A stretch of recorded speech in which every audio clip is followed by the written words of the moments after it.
مساء الخير يا جماعة. كل سنة وانتم طيبين. فاضل 3 أيام على بداية شهر رمضان. هنبتدي الصيام عن الأكل والشرب والملذات. وإحنا كإسماعيلاوية بقالنا سنين صايمين عن التألق والفوز بعد الفضيحة بتاعت فاركو اللي فاتت دي اللي تضاف لسلسلة الفضائح بتاعتنا. لابد من إقالة مجلس المهندس نصر أبو الحسن وتعيين لجنة مؤقتة لمدة سنة يتم فيه من خلالها تعيين كابتن أسامة خليل مدير رياضي وكابتن حمزة الجمل مدير فني. لان لا يصح الا الصحيح، لازم نمشي بطريقه احترافيه. يعني غصب عنهم لازم هو هيجوا هما الاثنين او حد فيهم، والمفروض يجوا هما الاثنين عشان نمشي بطريقه احترافيه. شكرا كابتن علي ابو جريشه، كابتن عماد سليمان، كابتن حسني عبد ربه.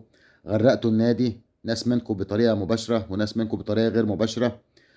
سمعت خبر طريف ان المهندس احمد عثمان بيفكر يمسك النادي في حاله استقاله مجلس المهندس نصر ابو الحسن.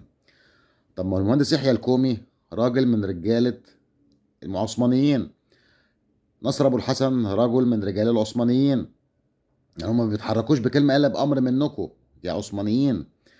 يعني سمعت كمان إن رفض عرض شركة الحلول السعودية للاستثمار في نادي الإسماعيلي، غير موضوع إن هو سببه السبوبة تفضل ماشية. إن المهندس أحمد عثمان يجي بقى هو الفارس المغوار، السندباد العثماني على النادي الاسماعيلي، يهبط على النادي هو المنقذ للنادي من الضياع. فمحدش يستثمر تاني في النادي علشان يوم بقى هم المنقذ الوحيد للنادي.